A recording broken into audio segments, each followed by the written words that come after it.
नमस्कार, आप देख रहे हैं आपका अपना चैनल भिवानी हिलचाल और खबरों के सेंटर में। मैं हूं मनोज कुमार। आइए सबसे पहले डालते हैं नजर आज की हेडलाइंस पर। 25 करोड़ की लागत से हरियाणा विद्यालय शिक्षा बोर्ड में स्थापित किया जाएगा प्रदेश का पहला स्टेज 3 हाईटेक डाटा सेंटर, कहा डॉक्टर पवन कुमार शर्मा ने। पालेराम चैरिटेबल ट्रस्ट व गोरक्षा दल सदस्यों ने दुर्घटनाओं को रोकने के लिए बेसहारा गोवंश को लगाए रिफ्लेक्टर। विभिन्न मांगों को लेकर रिटायर्ड कर्मचारियों ने किया प्रदर्शन।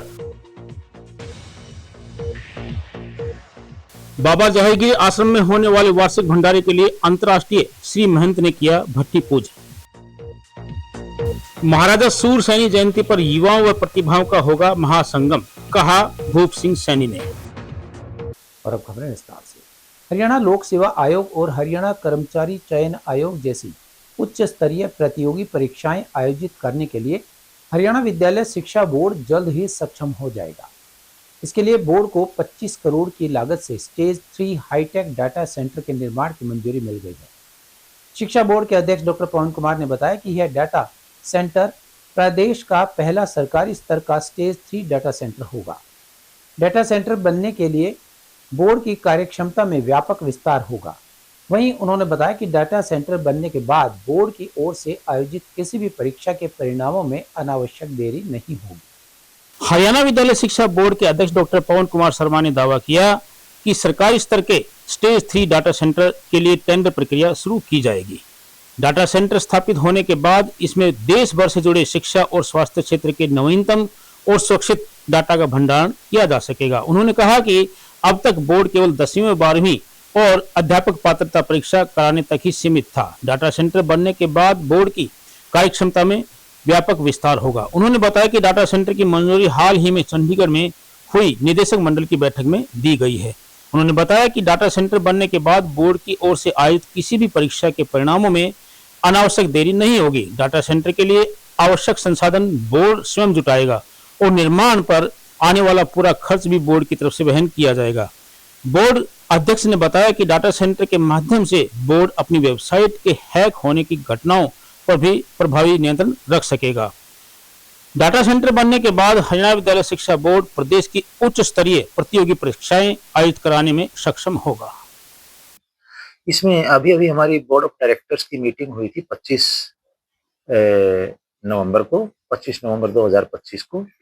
तो जब उसमें यह विषय रखा गया और माननीय मुख्यमंत्री महोदय जी के समक्ष भी जब यह विषय रखा गया तो उन्होंने कहा कि डाटा सेंटर तो न केवल स्टेट की बल्कि सेंट्रल गवर्नमेंट की भी पॉलिसी है, जिसमें आजकल हम बार बार देखते हैं और सुनते हैं कि कहीं डाटा हैक हो जाता है, कहीं चोरी हो जाता है। माइक्रोसॉफ्ट या गूगल के ऊपर डिपेंडेंसी बहुत ज़्यादा हो चुकी है सभी कंपनीज की, सभी सिस्टम्स की। ऐसी अवस्था में यदि अपना बोर्ड का खुद एक डाटा सेंटर हो जिसमें लाखों विद्यार्थी परीक्षार्थी के रूप में अपीयर होते हैं, इसके अलावा पूरे राज्य का विभिन्न यूनिवर्सिटीज का, मेडिकल कॉलेजेस वगैरह का सभी का भी डाटा जैसे मतलब इसके लिए स्पेस प्रोवाइड करवाया जा सकता है। तो एक ऐसा डाटा सेंटर यहाँ इस्टेब्लिश करने का निर्णय लिया गया है जिसमें न केवल हमारे राज्य के सभी नागरिकों का और विद्यार्थियों का बल्कि अन्य यदि कहीं से कोई और दूसरी एजेंसी भी चाहिए तो उनका भी डाटा हम यहाँ सुरक्षित रख सकेंगे। और इसमें हरियाणा विद्यालय शिक्षा बोर्ड को इनिशियल लेवल पर कुछ इन्वेस्टमेंट करना है, जिसके लिए हरियाणा विद्यालय शिक्षा बोर्ड सक्षम है। सरकार के ऊपर इस पर कोई अतिरिक्त वित्तीय भार नहीं पड़ने जा रहा है। इसके बाद जब डाटा सेंटर अपनी सर्विस प्रोवाइड करेगा तो उसमें रेवेन्यू भी जनरेट होगा बोर्ड के लिए। जैसा कि अभी भी थोड़ी देर पहले यहाँ एक्सपर्ट्स जो हमारे पास आए हुए हैं, जिनकी विभिन्न स्टेट्स में और विभिन्न मतलब अलग दूसरी जो एजेंसी उनमें डाटा सेंटर वगैरह इस्टेब्लिश करने का अनुभव है, उन्होंने बताया कि यदि प्रॉपर वे में हम यहाँ डाटा सेंटर को यूटिलाइज करते हैं पूरी कैपेसिटी को तो लगभग 7 से 8 करोड़ रुपए और इवन इन्होंने तो 20 करोड़ रुपए तक का कहा है कि रेवेन्यू भी बोर्ड को इसमें जनरेट होगा। और सबसे खुशी की बात तो यह है कि आज के दिन आदमी की जो प्राइवेसी है वो बहुत मायने रखती है। जब सारा डाटा सेंटर हमारे पास यहाँ सारा डाटा हमारा डाटा सेंटर में यहाँ पर उपलब्ध होगा तो कहीं लीक होने के चांसेस नहीं होंगे, जो कि अपने आप में बहुत बड़ी उपलब्धि होगी। अभी तक जो डाटा रखने का एक प्रावधान रहा है इसमें आमतौर पर जैसे क्लाउड है या गूगल स्पेस, अमेजोन वगैरह पर स्पेस लिए जाते हैं किराए पर, उसके लिए सभी संस्थाएं बाकायदा किराया देती हैं। इसमें सभी सेक्टर्स आ गए हैं, बैंकिंग सेक्टर है, एजुकेशन सेक्टर है, हेल्थ सेक्टर है। तो ऐसी अवस्था में हमारा डाटा सुरक्षित तो मतलब सेव्ड तो है, लेकिन जहाँ तक सीक्रेसी की बात, प्राइवेसी की जहाँ तक बात है, वो नहीं है। जैसे हम सुनते आए हैं ना कि भाई फलां जगह से इतना डाटा चोरी हो गया, और जो ये कई बार आपने देखा भी होगा कि खुद का भी अनुभव होगा, मोबाइल पर अनएक्सपेक्टेड मैसेज आते हैं। हमने तो कभी शेयर भी नहीं किया होता उनके पास नंबर या हमारा कोई भी डाटा, और वो हमारे नाम के साथ और पूरे उसके साथ आते हैं। और फ्रॉड भी बहुत हो रहे हैं, जैसे आजकल साइबर फ्रॉड जिसे हम कहते हैं, वो भी डाटा सेंटर से ही, या यूँ कहिए जहाँ के स्पेस में हमने डाटा आज के दिन जो किराए पर रखे सेव कर रखा है, वहीं से डाटा शेयर किया जाता है।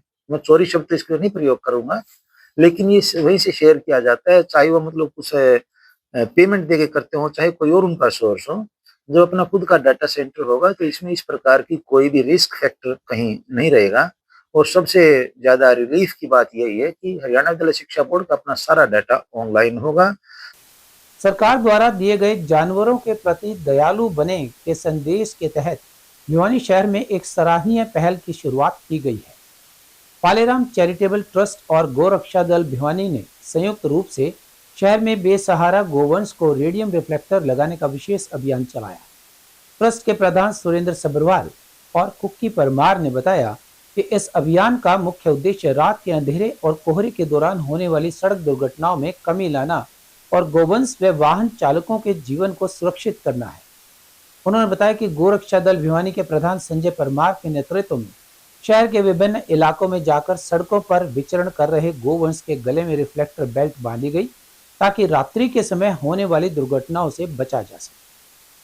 पालेराम चैरिटेबल ट्रस्ट के संस्थापक सुरेंद्र सब्रवाल, गोरक्षा सदस्य कुकी परमार ने बताया कि सर्दियों के मौसम में कोहरा व रात का अंधेरा होने के कारण वाहन चालकों को दूर से सड़क पर बैठे या घूमने वाले पशु दिखाई नहीं देते। रिफ्लेक्टर लगने से जैसे ही वाहन के हेडलाइट की रोशनी गोवंश के गले में लगी पट्टी पर पड़ेगी, वह दूर से ही चमकने लगेगी। इससे वाहन चालक समय रहते सतर्क हो जाएंगे और अपनी गाड़ी की गति धीमी कर लेंगे। यह छोटी सी पट्टी एक बड़े हादसे को टालने में कारगर साबित होगी। सरकार का slogan be kind to animals सिर्फ एक नारा नहीं, बल्कि हमारी नैतिक जिम्मेदारी है। रात के अंधेरे में कई बार अनजाने में बेजुबान जानवर गाड़ियों की चपेट में आ जाते हैं, जिससे गोवंश की जान जाती है और वाहन चालक भी घायल हो जाते हैं। प्रयास है कि एक रिफ्लेक्टर के माध्यम से 2 जिंदगियां बचेंगी। वहीं उन्होंने बताया कि हाईवे और शहर के मुख्य मार्गों पर दृश्यता कम होने के कारण भीषण एक्सीडेंट होते हैं। रिफ्लेक्टरों के लगने से रात में दूर से ही पशु की उपस्थिति का पता चल सकेगा। अभियान ये है जी, गोरक्षा दल भिवानी और पालेराम चैरिटेबल ट्रस्ट के सदस्यों ने मिलके जो ये लावारिस जो रोड पे पशु है, गोवंश है, इनके मतलब रिफ्लेक्टर डाले हैं, जिससे कि कोई जनहानि ना हो, इनके भी नुकसान ना हो। मतलब रिफ्लेक्टर का ये महत्व है कि अब ये जैसे फ्लैश पड़ेगा लाइटों का, तो ये चमक मारते हैं, और चमक मारने के कारण दूर से ही गाड़ी को दिख जाएगा। इससे ना तो पशु का नुकसान होगा और ना ही जनहानि होगी। Be kind to animal. धुंध का मौसम शुरू हो चुका है, उसी कड़ी के तहत हमने गोरक्षक दल के साथ मिल करके एक मुहिम चलाई है। ये जो आवारा पशु गोवंश जो घूमते हैं, उनके गले में रिफ्लेक्टर डाले गए हैं, और उसी कड़ी के तहत यहाँ पर रिफ्लेक्ट डाल दिए हैं, ताकि किसी प्रकार की जनहानि, गो हानि, किसी प्रकार की गौ हत्या वगैरह किसी को कोई नुकसान ना हो। इसी कड़ी के तहत जैसे हम जाते हैं, यातायात के नियमों का पालन करें। अगर यातायात के नियमों का ढंग से पालन करेंगे तो किसी की जनहानि नहीं होगी। धुंध का मौसम है, धुंध के मौसम में यातायात के नियमों के हिसाब से ही अपनी गाड़ी वगैरह चलाएं, गाड़ी बाइक जो भी है उसी के तहत चलाएं। अगर आप सजग रहेंगे, सतर्क रहेंगे, तो किसी प्रकार का किसी भी उसको नुकसान नहीं होगा। इसी कड़ी के तहत हमने सभी के साथ मिलकर के अपनी तरफ से, एनजीओ की तरफ से, संस्था की तरफ से एक प्रयास किया है, तो जो हम चाहते हैं कि कारगर सिद्ध हो। भिवानी में सेवानिवृत्त कर्मचारियों और पेंशनरों ने अपनी मांगों को लेकर लघु सचिवालय पर प्रदर्शन किया। उन्होंने 8वें वेतन आयोग में पेंशन पुनरीक्षण और पेंशन लाभों को शामिल करने की मांग की। प्रदर्शन के दौरान जिला अधिकारी को ज्ञापन सौंपा गया और चेतावनी दी गई कि यदि मांगें पूरी नहीं हुई तो आंदोलन जारी रहेगा। उन्होंने सरकार से तुरंत गजट अधिसूचना जारी करने, कर्मचारियों से किए गए वादे पूरे करने और बढ़ते असंतोष को खत्म करने के लिए कार्यवाही की मांग की। कर्मचारी नेताओं का कहना है कि अगर समय पर अधिसूचना जारी नहीं की गई तो आने वाले समय में एक बड़ा आंदोलन करने को कर्मचारी मजबूर होंगे। रिटायर्ड कर्मचारी संघ हरियाणा के प्रांतीय उप प्रधान ओम प्रकाश सैनी ने कहा कि केंद्र सरकार पेंशन विधेयक 2025 को वापस ले, अन्यथा अखिल भारतीय राज्य सरकारी पेंशनर्स फेडरेशन बड़ा आंदोलन करने पर मजबूर होगा। राज्य उप प्रधान ने बताया कि अखिल भारतीय राज्य सरकारी पेंशनर्स महासंघ का द्वितीय राष्ट्रीय सम्मेलन 22 व 23 फरवरी को कुरुक्षेत्र में किया जाएगा और नई राष्ट्रीय कार्यकारिणी का गठन किया जाएगा। वहीं उन्होंने बताया कि प्रांतीय मुख्य सलाहकार मास्टर शेर सिंह के माध्यम से सरकार रिटायर्ड कर्मचारियों की होने वाली 65 वर्ष की आयु पर 10% तथा 75 वर्ष होने पर 20% की मूल वेतन में वृद्धि की जाए। कम्यूटेशन राशि की कटौती 15 साल की बजाय 12 साल की जाए। कैशलेस मेडिकल सुविधाएं दी जाएं और मेडिकल भत्ता भी 3000 रुपए कर दिया जाए।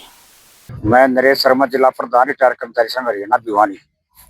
ये आज का जो धरना है, पेंशन विधेयक 2025 केंद्र सरकार ने जो लोकसभा और राज्यसभा में पास किया है, उसके विरोध में अखिल भारतीय राज्य कर्मचारी सरकारी पेंशनर्स फेडरेशन के आह्वान पे पूरे देश पे दिया जा रहा है।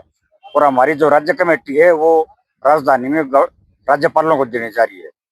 ये केंद्र सरकार ने 2025 में पेंशन विधेयक पास किया है, जिसके अंतर्गत 31 दिसंबर 2025 तक रिटायर होने वाले रिटायर कर्मचारियों को पेंशन में 8वें वेतन आयोग का कोई लाभ नहीं मिलेगा। और अब एक और नई बात आई है, हमारा पेंशन फंड 10 लाख करोड़ है। सरकार उसमें ये लगा के न टर्म्स एंड रेफरेंस के नाम से वो हमारी पेंशन को भी कम करने जा रही है। जबकि 1982 में सुप्रीम कोर्ट ने फैसला है हमारा 1982 का कि पेंशन वो भीख नहीं है, इनका राइट है कर्मचारियों का। उनको लेके न और पूरे देश में हम प्रदर्शन कर रहे हैं। आज रिटायर्ड कर्मचारी संघ का पूरे राज्य में धरना है और पूरे देश में धरना है। ये जो पेंशन विधेयक पास किया अभी केंद्र सरकार ने, इसमें ये प्रावधान कर दिया कि जो 8वां वेतन आयोग होगा वो 31 दिसंबर 2025 तक जो कर्मचारी रिटायर हो जाएंगे उसका बेनिफिट नहीं मिलेगा रिवीजन का। ये अन्याय है इनके साथ। जब महंगाई बढ़ रही है तो वेतन इनका भी बढ़ना चाहिए, पेंशन बढ़नी चाहिए। और 4 श्रम कानून ले आए जो 8 घंटे का 12 घंटे टाइम कर दिया न्यूनतम, तो वेतन नहीं मिलेगा, यूनियन नहीं बना सकते। इस तरह का जो काला कानून आए हैं ये 4 जो कोड आए उनको वापस लिया जाए, पुरानी पेंशन बहाल की जाए, महकमों का निजीकरण रोका जाए और मेडिकल सुविधाएं दी जाए इन सभी रिटायर्ड कर्मचारियों को। और 65 साल तक 20% बढ़ोतरी, 10% और 75 साल के बाद 20% इनकी बढ़ोतरी की जाए। परमहंस बाबा जहरगिरी महाराज की पुण्यतिथि पर 29 दिसंबर को सिद्धपीठ बाबा जहरगिरी आश्रम में होने वाले वार्षिक भंडारे को लेकर भट्टी पूजन का कार्यक्रम आयोजित किया गया। अंतर्राष्ट्रीय महंत जूना अखाड़ा व आश्रम पीठाधीश्वर डॉक्टर अशोक गिरी महाराज ने वैदिक मंत्रोच्चारण के साथ विधि विधान से भट्टी का पूजन किया। उसके बाद ही हरिद्वार से लाए गए गंगा जल से भंडारे का प्रसाद बनाने का कार्य शुरू हुआ। श्री महंत डॉक्टर अशोक गिरी महाराज ने बताया कि बाबा जहरगिरी दातार की पुण्यतिथि पर हर वर्ष भंडारा किया जाता है, जिसमें देश विदेश से साधु संत व श्रद्धालुगण पहुंचते हैं। दूर दूर से आए अनेकों संतों का समागम इस स्थल की शोभा बढ़ाता है। अंतर्राष्ट्रीय श्री महंत डॉक्टर अशोक गिरी महाराज ने बताया कि श्री श्री 1008 परमहंस बाबा जहरगिरी दातार की पुण्यतिथि पर देश विदेश से साधु संत व श्रद्धालुगण पहुंचेंगे। उन्होंने बताया कि पौष मास शुक्ल पक्ष नवमी तिथि का विशाल भंडारे का आयोजन और दिव्य संत समागम आयोजित किया जाएगा। 29 दिसंबर को सुबह 7 बजे बाबा जहरगिरी दातार का दिव्य स्नान पूजा, प्रातः 9 बजे बाल भोग प्रसाद, 9:15 बजे हवन यज्ञ आरंभ होगा। 11 बजे पूर्ण आहुति दी जाएगी। डॉक्टर अशोक गिरी ने बताया कि दोपहर 1 बजे से विशाल भंडारे का प्रसाद का भोग वो आरंभ किया जाएगा। वहीं रात्रि 10 बजे से हरियाणवी कलाकारों के द्वारा रात्रि जागरण किया जाएगा। उन्होंने बताया कि भंडारे का संपूर्ण प्रसाद पवित्र गंगा जल व शुद्ध घी से बनाया जाएगा। भंडारे में बनने वाले प्रसाद का कार्य के लिए भट्टी पूजन करके इसको शुरू कर दिया गया है।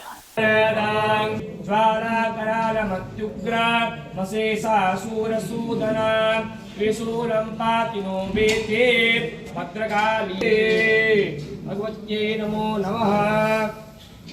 हाथ जोड़ लेंगे सभी लोग। ओम द्योः शान्तियोगादयः शान्तिः वनस्पतयः शान्तिर्देवाः। महागणाधिपति नमः, नगर नमः, ऋषि नमः। सनातन की परंपरा है, जब भी कोई शुभ कार्य या मंगल विवाह का कार्यक्रम होता है तो अपनी परंपरा के अनुरूप देवी, नवग्रह, ग्राम देवता, स्थान देवता और यहाँ तक की जो मूल प्रधान अग्नि है जो स्थापित करते हैं, उन अग्नि की वैदिक परंपरा का पूजा करते हैं। आज उसी कड़ी में बाबा जयगिरी आश्रम में होने वाले वार्षिक महायोजन के लिए आज भट्टी में अग्नि स्थापना की, यानी कि गौचल की भाषा में आज भट्टी पूजन किया गया, ताकि आज हम यहाँ से प्रसाद बनाना प्रारंभ करेंगे। जो प्रसाद भगवान परमात्मा को साक्षात दर्शन देने के लिए बने और उस प्रसाद से सभी तक आदि विद्या समाप्त हो जाए। हमारी वैदिक वांग्मय परंपरा में है कि महागणपति, सरस्वती मातृका, नवग्रह और प्रगति माँ नेचर को स्वरूप मानते हुए उनकी पूजा अर्चना करते हुए जल, नीर, अग्नि, वायु, पंच तत्वों को धारण करते हुए अग्नि पूजी जाती है, क्योंकि अग्नि ही सामर्थ्य है सभी चीजों की। जैसे हमारे अंदर 5 अग्नि है, प्राण वायु इत्यादि 5 वायु शरीर में वर्तमान है अग्नि, उसी तरह आज अग्नि की स्थापना कर और जयगिरी महादेव वैदिक ब्राह्मणों द्वारा पूजन प्रारंभ करके और प्रसाद बनाना प्रारंभ कर दिया है, जिसका भोग 29 दिसंबर को सबको मिलेगा। अभी तो गंगा जल तो इसमें 1,40,000 के आसपास लीटर गंगा जल आएगा। सामग्री जो बात करें, जो पिछली बार सामग्री हमारे पास 44 टन चीनी थी, 1,000 से कुछ बढ़ेगा, यानी कि हर वर्ष 20% हम बढ़ाई सकते हैं। जितना भी छोटे काशी के लोगों का द्वारा किया जाएगा उतना बढ़ाई देते हैं। हनुमान ढाणी स्थित न्यू सैनी धर्मशाला में सैनिक कल्याण परिषद द्वारा आयोजित पत्रकार वार्ता के दौरान परिषद के पदाधिकारियों ने 21 दिसंबर को मनाए जाने वाले महाराजा सूरसैनी जयंती एवं प्रतिभा सम्मान समारोह की रूपरेखा बताई। इस आयोजन में समाज को आमंत्रित करते हुए सैनिक कल्याण परिषद के प्रधान भूप सिंह सैनी ने बताया कि इस वर्ष का जयंती समारोह पूरी तरह से युवाओं और समाज की उभरती प्रतिभाओं को समर्पित रहेगा। इस कार्यक्रम में रक्तदान करने वाले रक्तवीरों और परिषद द्वारा ली गई परीक्षा में अव्वल रहने वाले प्रतिभागियों को विशेष रूप से सम्मानित किया जाएगा। उन्होंने बताया कि संस्था ने अंगदान, देहदान और नेत्रदान के लिए एक विशेष जागरूकता अभियान भी चलाया है। सैनिक कल्याण परिषद के प्रधान भूप सिंह सैनी ने बताया कि 21 दिसंबर के समारोह में इस परीक्षा में अव्वल रहने वाले विजेता प्रतिभागियों को विशेष रूप से सम्मानित किया जाएगा, ताकि उनका मनोबल बढ़े, वे शिक्षा के क्षेत्र में ऊंचाइयां छू सके। प्रधान ने बताया कि आयोजन केवल उत्सव तक ही सीमित नहीं है, बल्कि यह सेवा का एक माध्यम भी है। समारोह में समाज के लिए रक्तदान करने वाले रक्तवीरों को सम्मानित किया जाएगा। उन्होंने बताया कि परिषद द्वारा नेत्र दान के लिए एक विशेष जागरूकता अभियान चलाया जा रहा है। इसके साथ ही अब संस्था ने अंगदान, देहदान के प्रति भी लोगों को जागरूक करने का बीड़ा उठाया है, जो समाज हित में एक अत्यंत सराहनीय कदम है। प्रेस कॉन्फ्रेंस का मुख्य उद्देश्य ये है, 21 दिसंबर को भिवानी जिले की जो सैनिक कल्याण परिषद एक संस्था है जो कि रजिस्टर्ड है, वो महाराजा सूरसेन जयंती मना रही है। इस जयंती के उपलक्ष्य पे 25 अगस्त 2025 को पूरे भिवानी जिले में सैनिक कल्याण परिषद ने एक मुहिम शुरू की थी, जिसका नाम था संवर्धन उद्घोष। संवर्धन उद्घोष का मैं थोड़ा सा आपको एक्सप्लेन कर दूं सब भाइयों को, सम्मानितों को। संवर्धन उद्घोष का मतलब सैनिक कल्याण परिषद ने ये लेके चला था कि हम अब अपने समाज की जड़ों को सिंचित करेंगे। जड़ों को सिंचित करने का हमारे पास एक तरीका है कि शिक्षा के क्षेत्र में जो स्कूल कैडर के हमारे टैलेंटेड स्टूडेंट हैं और जो कॉलेज कैडर के टैलेंटेड स्टूडेंट हैं और जो कॉलेज पास आउट स्टूडेंट हैं, उनमें से हम प्रतिभा को पहचान के उन बच्चों को यदि किसी भी लेवल पे किसी भी प्रकार के किसी मार्गदर्शन की जरूरत है, कोई आर्थिक सहायता की जरूरत है, कोई और सुविधाओं की जरूरत है, तो सैनिक कल्याण परिषद ने यह निश्चय किया है कि अब सैनिक समाज का कोई भी बच्चा बिना किसी भेदभाव के, डिस्क्रिमिनेशन के, चाहे वो बेटा है, चाहे वो बेटी है, चाहे वो साधन संपन्न का है, चाहे वो थोड़ा सा निर्धन परिवार से संबंधित है, यदि उसमें कोई प्रतिभा है तो सैनिक समाज उस बच्चे को अपने कंधों पे लेके चलेगा। महापुरुषों के आदर्श के लिए शिक्षा के बल से ही एक सशक्त परिवार का निर्माण हो सकता है। पर उसको शिक्षा के रूप में हमारा एक मुख्य रूप है। प्रोग्राम कहाँ होगा, कोचिंग क्या बात है, कोचिंग होगी क्या? ये कोचिंग सेंटर नेहरू पार्क के सामने सैनी धर्मशाला के अंदर हम ये कोचिंग सेंटर खोलने जा रहे हैं। और ये कोचिंग सेंटर के माध्यम से उन बच्चों को मुख्य रूप से हम कोशिश करेंगे कि उनको निःशुल्क कोचिंग दिलाई जाए। और अब जाने से पहले एक नजर आज की हेडलाइंस पर। 25 करोड़ की लागत से हरियाणा विद्यालय शिक्षा बोर्ड में स्थापित किया जाएगा प्रदेश का पहला स्टेज 3 हाईटेक डाटा सेंटर, कहा डॉक्टर पवन कुमार शर्मा ने। पालेराम चैरिटेबल ट्रस्ट व गोरक्षा दल सदस्यों ने दुर्घटनाओं को रोकने के लिए बेसहारा गोवंश को लगाए रिफ्लेक्टर। विभिन्न मांगों को लेकर रिटायर्ड कर्मचारियों ने किया प्रदर्शन। बाबा जहांगीर आश्रम में होने वाले वार्षिक भंडारे के लिए अंतर्राष्ट्रीय श्री महंत ने किया भट्टी पूजन। महाराजा सूरसैनी जयंती पर युवाओं व प्रतिभाओं का होगा महासंगम, कहा भूप सिंह सैनी ने। हमारे आज के अंक में बस इतना ही। अगले अंक के लिए देखते रहिएगा आपका अपना चैनल भिवानी हंस।